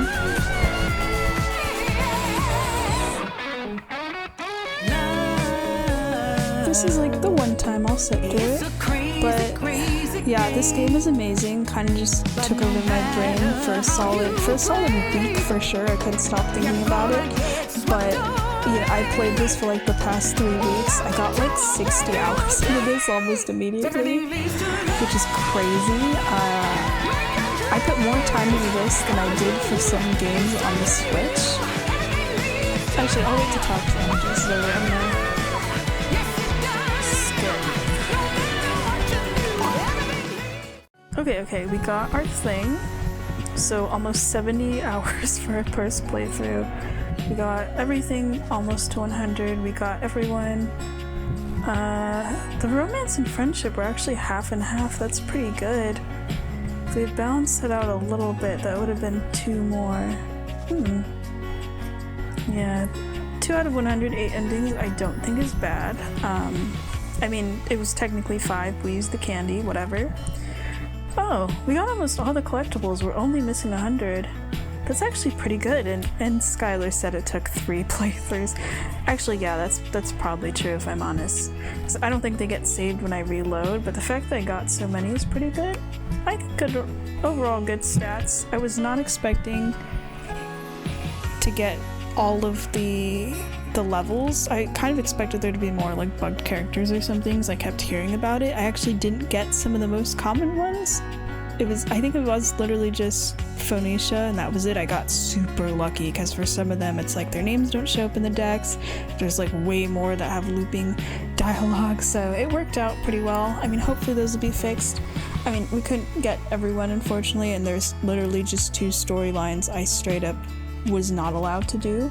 But we got most of them. I was so happy I was able to realize a lot of my favorites. But I think it worked in the way that I didn't really care for a lot of the people under Charm anyway, though I am going to be curious about Mateo and the Hanks specifically on their endings and stuff. And actually, you know, Dante was pretty cool too. Actually, if I had to pick a category for characters that I felt like I liked the most or were drawn more in the stories, it was definitely empathy. I did notice that kind of shot up more at the end. But I felt like the storylines were more, yeah, emotional, I guess. Not all of them, but I don't know.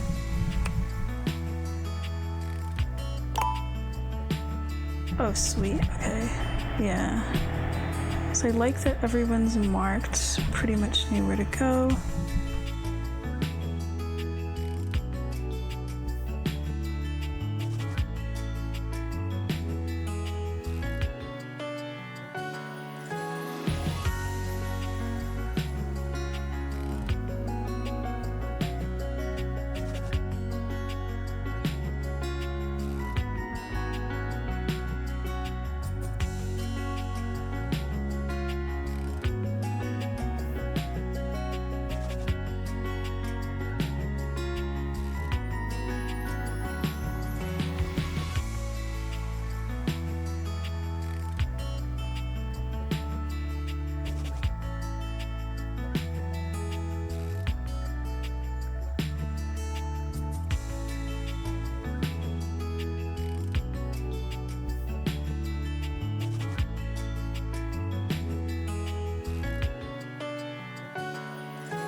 But it is interesting to get these. Hold on a sec. Just want to check how long. Oh, an hour and a half. Not bad, not bad. I have been playing this for like 4 hours today, though I do want to stop. But I've seen that other screen before with the endings, but I didn't know there's one for this. That's pretty nice. But getting mostly love, mostly friendship is kind of what I was aiming for. Oh, okay, thank you for playing Date Everything. You've unlocked New Game Plus. This allows you to start a new game with all your process reset except for collectibles, giving you a check to collect all 404. New Game Plus is shown on the start load screen by a locket icon. Your progress will now be saved. Yeah. I have heard that it's supposed to carry over your stats, which, as long as nothing's bugged again, we could fix charm. I'll happily figure out what the endings for the characters I missed are, and I'll use it as the playthrough where I get to try different routes. But it would be nice to get the collectibles. That would be cool. So yeah, we'll take that.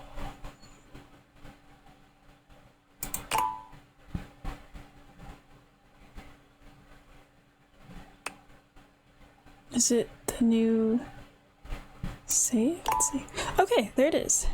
Cool. So it's there. It has absolutely nothing on it, but it's the first day. What does the next do? I don't know if it starts that playthrough or we just go to the main menu. I just want to check. I've heard that some stuff with New Game Plus has been finicky. Okay. Let's see here. Okay, so there it is.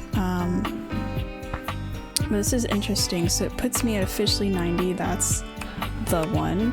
So we basically did this in 150 in-game days, which I don't know how that is for most people. It's probably ridiculously easy to speedrun this. I mean, you get an achievement for leaving your house on the first day, which I will also do. The timing things never got fixed. It was never any of those times, because that means it was 12:26 when I finished. It is 5:30 p.m. But we got exactly 90. I wonder what the regular ending of the game was, because I was trying so hard to get best ending for 90. But maybe it was some of the stuff with Skylar, but at least I've gotten it. I think getting most of the, here, I'm gonna exit out of this, actually. Oh, sound always gets funky. Okay. So we did get that achievement, pretty nice. Okay, now I'll talk. Yeah, I didn't play this 100% the choices I would have made, if I wasn't trying to get the good ending. I don't think there would have been anyone I would have put in a hate route, but I would have picked probably like some of the snarkier dialogues. I also don't like being mean to characters. I know they're not real, but I don't really have it in me, so there's never going to be a hate-only ending, or hate-only run, or whatever it's called, from me for this game. There's some characters that are just so sweet. I can't do that to them. Romance ending thing, maybe. I don't know. There's some of them I don't really want a romance friend ending run. I could totally see myself doing, but I don't really want to. Because even playing this and trying to meet everyone is kind of, it's a bit exhausting. That's why I was trying so hard for like a good ending, even for the characters I didn't like, just because getting to see those CGs at the end and having like earned them and everything from playing through and getting those endings, it just makes it so much nicer. And even if it's characters I liked or disliked or whatever, it's still cool getting to see all those CGs anyway. And I didn't mind doing that for my first route. I mean, I didn't decide that from the beginning. I just played the way I wanted to. And then when I read somewhere, hey, if you get to 90, you get a good ending, I was like, yeah, let's see what the game gives me for that, So I think it works out. I can't believe I squeaked by with exactly 90. That's crazy. But for the most part, other than aiming for like, oh, do I want friend, do I romance, and I was following a guide for at least like 10 characters because I was so scared of screwing up, for the most part did make my own choices. Would have probably picked more of the snarkier options or some of the other ones. There were so many silly ones, but I think that's kind of what my second playthrough is for, because now it's like, okay, I've seen a lot of the good routes or the romance routes for some of my favorites, and my feelings for characters have definitely changed throughout the routes. There's some that not anyone I purposely want to hate ending for, but I think that would be funny for a couple of them. But there's definitely romance ones I'd want to change to friends, and there's definitely friend ones I want to change to romance. And plus, some of the routes are crazy. Like Timothy's has like a whole other side route if you do certain things, and Dishy has like a billion options where the route goes, that as long as you don't get to an ending. And there's just so many funny dialogues and other things you could do, like I mentioned, wanting to cheat at the board games, just that type of stuff. And the people you can set up with, we didn't even set up everyone. We missed, I think I missed like 2, and it was Dasha and Abel for sure. The game did not stop hammering that down my throat, which was annoying. But there was also I think I've heard it's Art and Doug actually you're able to put together, but that never came up with the dialogue, so I'll have to use a guide for that stuff. Hold on, if we look at achievements, actually, yeah, there's a lot of things I didn't play around with and whatever. I'm not getting all of them. I don't have it in me. This was my one playthrough, but trying to get as many realizations in was pretty nice, and getting to 90, and that's good enough for me. So my second playthrough of this will be the just for funsies, whatever ending I get with them is fine, and I'll step through that front door and end the game like way faster next time. Though it was cool that since we were realizing so many characters, we were getting all of that dialogue between like all the people that live in our phone through our job and stuff. Like I did kind of expect to meet Sam, maybe David at the end of the game. I was not expecting to see Tom or Val. I think the one thing with that section I'm a little disappointed in is we didn't get to meet Franklin in person, because we were supposed to put him together with David and stuff. I thought it was going in that direction. I thought maybe he'd come by and say thank you or whatever. It just feels a little weird because like he's the one that gave us the glasses in the first place and kept talking to us throughout the game. So then that was like the one person I for sure expected to be there, but maybe I didn't play my cards right. I don't know. But at least getting to see Sam at the end, and her and David getting so much character development at the end of the game, especially David, that was a surprise. I thought that was really nice because at first playing through the game and you have like all those people you talk to, and I was like, oh, let me talk to the furniture. None of these people are probably going to be important. So to have all of them show up at the end as soon as you leave your house, and your interactions with them affecting that, like with Val especially, that was actually really cool. But I do like that your phone kind of shuts up in that sense throughout the game, of like once you start going through furniture routes, you know, the people in the company and stuff don't really matter because you want to date the furniture. Man, I could have stayed in that house chatting with the characters forever. Doing those routes and everything were so fun, even if it was characters I didn't want to romance. But yeah, I adored this game. It was great. I was worried at first it was going to be like a bit of a... I swear, it's like every time I play a game where it's like this is a parody of a dating sim or like a concept that's silly, it ends up being the complete opposite. Like the one where you date birds as one of the most hard-hitting stories I've ever seen in a visual novel. And then this one just has like, it's self-aware, it knows about all the parody tropes and stuff, and it heavily leans into those. There's so many like sexual or comedic dialogue options and whatever, but like my goodness, there was just so much care put into this game, and that really got hammered in with the section of dating the devs, which again, I thought that was a joke thing, but that really showed like, damn, you know, so much work. Like, it's the in-universe versions of the devs, of course, but you know, it reminds me like, yeah, that's real people working on this game. Actually surprised the credits list wasn't longer. I mean, the option to have 100 characters that you can date and interact with, I mean, I'll forgive the lengths of some of those routes and stuff, and the fact that it's an open-ended sandbox game, I love that you don't have an order you have to go for dating the characters or anything, or any sort of specific story route you're supposed to go with that. It's just go talk to whoever the hell you want when you want, for the most part. It's pretty nice.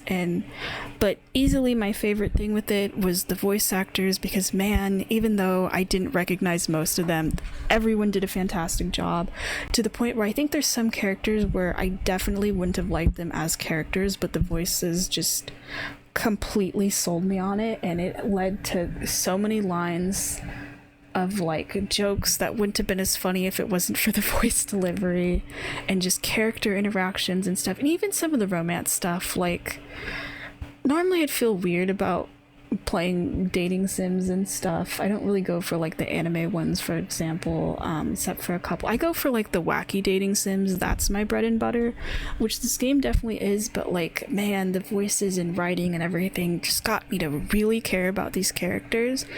And out of 100, the fact that most of them I liked and stuff, and wanted to do the romance with endings, I was surprised actually how many of these characters I wanted to do romance endings with. I mean, they were not kidding when they said, yep, all your furniture becomes hot or whatever. Kind of weird. Made me realize my taste in some things. I'm not even kidding. But I mean, this game was already going to be fine for me anyway. I'm bi, so I was cool with like dating everyone, because I've seen some comments where people are like, oh, I'm straight, but like, what do I do about these other characters if you don't want to date them? And I really appreciate you're not shoved into a romance route with anyone. It is kind of more what the game seems to want you to do, of getting better dialogue and more content or whatever, is what I noticed, especially for those endings. The friend endings don't really leave you with anything, which is a little sad, because it's a lot of the characters are like, oh, you're my best friend, and then they just leave, and it's like, oh, okay. That it almost made me wish I did romance endings with everyone. But what was I going to say? But the fact that you can just get hate endings if you want to, and the characters, I mean, some of them you can tell for certain ones don't like being friend zoned, but the fact that they do accept it, and a lot of them are like, you know what, that's fine. It's hard to find friends as cool as you and stuff, and I appreciate that too, that you're not forced to romance everyone, because there's so many characters in this game where I'm like, I'm not romantically interested in you, but we would absolutely be best buddies, or I liked them enough where I'm like, yeah, a friend route's good. And the fact that I had an option for that, I feel like I don't really see that in dating sims. So there was just a lot of things and accessibility things and stuff, like even, you know, like you get to pick your pronouns at the beginning of the game. That was cool. And just like a bunch of other stuff, or the content warnings especially. I really appreciate that too, because I've seen it with some other dating sims I've played where you don't get a content warning, and then some stuff ends up being like either deeply depressing or a bit too much. I've seen comments online of people saying there's certain characters like the friar and such they wish had content warnings on, and I do kind of agree, because there was some things going down some of those routes where, you know, it was fine. I didn't really know what I was getting into, and then some of the dialogue did feel like a bit much even for me, even if it was a subject that, you know, I'm fine with or whatever. But I did use those content awareness things. Like there's some, like Sophia, I just absolutely didn't have any interest in those topics. And I mean, there are some characters I do have to wonder with the content awareness thing though, of like, would I have been fine with it? Would have I enjoyed the route otherwise? Because like Zoe's, I think, was just described as like, oh, it gets kind of depressing and stuff, and it was. Zoe's route was really hard for me to get to, but it was the best well written in my opinion, and I would have wanted to do that route no matter what. Or like Damon's, for example, was kind of interesting, where it was described as scary, and I was like, this isn't scary, and then it went into the creepypasta territory, and it was like, okay, a little creepy, but it was the part of like the existential of it was like the real horror that I was thinking about, and the creepypasta elements spooked me more than like any of the stuff with Nightmare. Even though Nightmare stuff of like the bugs crawling on you or whatever is like scary for a lot of people, I was fine with it. So it depends on your taste, you know. But I really enjoyed this game. I'm glad I finally got to record this playthrough, because I know I did the demo like as soon as it came out. I feel a little bad that all of these, yeah, I'm recording them in late August, coming out in November. It's just I have a bunch of other games like Majora's Mask, for example, or all my stuff with Pikmin. I had those pre-recorded too. Well, Pikmin is now. I'm not done with Majora's Mask yet, the time I'm playing this. but there was so many videos, it would have been kind of a pain in the ass to like move those around on the YouTube scheduling thing. So this game just ended up November. I know there was a lot of viewers on here that liked seeing the playthrough of the demo, and I feel a little bad having to push this so far back into the year. But I hope this does get some views in the sense of like, this game's cool. It would be cool to have people to talk to about it and stuff. I feel like this is a game that even I wouldn't mind watching playthroughs for too, and I usually don't do that. I do already have a playlist saved for a YouTuber I like that I want to watch his specific playthrough of this game, because you can date, like, it's not even just date everything, it's you can date anyone, and everyone's taste for the characters are going to be different, and the choices they make. I feel like that's interesting enough for me as a dating sim to like, everyone's playthrough is different, and I think that's pretty cool. Hell, my second playthrough is going to probably be way different now of like what I know about the characters and what routes I want to do. I didn't get any of the character interactions with Dorian, for example. I don't know if I want to do like Keith's route, but it is going to be kind of funny and a little more scary knowing like he dies at the end of the game and he's a man that belongs in the trash. So there you go. But I'm glad with my first playthrough it went well and everything, even besides the like 90 realized characters, whatever, and you know, playing the way I wanted to play for the most part. It was cool. Alright, well that's that. And as for my second play, thanks for watching this specific playthrough, like my first one, that was nice. For the second one, I don't know if I'll record it, because I want it to be like I just relax and play and pick whatever I want and stuff. But on the other hand, it wouldn't be a full playthrough. It would just probably be specific characters and just kind of going wherever I want. Yeah, but at the same time, some of it could probably be really funny. I don't know. I think I'll probably do that on my own to just chill. I feel like if I'm just playing for the funnies, it is kind of hard for me to like do commentary the whole time, and it'll be like kind of the me playthrough. I don't know. I feel like sometimes when I'm recording and I'm trying to do commentary, I'm so focused on the game, but I'm not like relaxed enough to enjoy it. I'm just like viewing it in like a video game sense. I don't know if that makes sense. It's like weird for me between games when I play them by myself and games for when I'm recording to put them on the channel.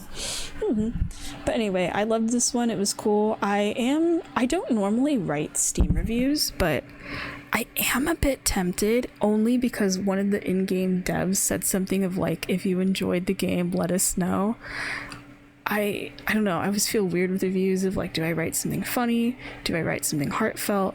That's actually part of the reason I'm having this ramble at the end of this video of my first playthrough of like, here are my thoughts of how much I love the game. Even as just in case I forget to do a review or I don't think of anything to write, I just wanted it out there somewhere of like how much I adored this game. Kind of makes me want to play more dating sims, and maybe I will play more serious ones. I do love the wacky ones, whether they're parodies or not. I love something that's more like this, of like very silly but also has a lot of heart. Alright, well that's it for this game, for this channel, I think, and thanks for watching.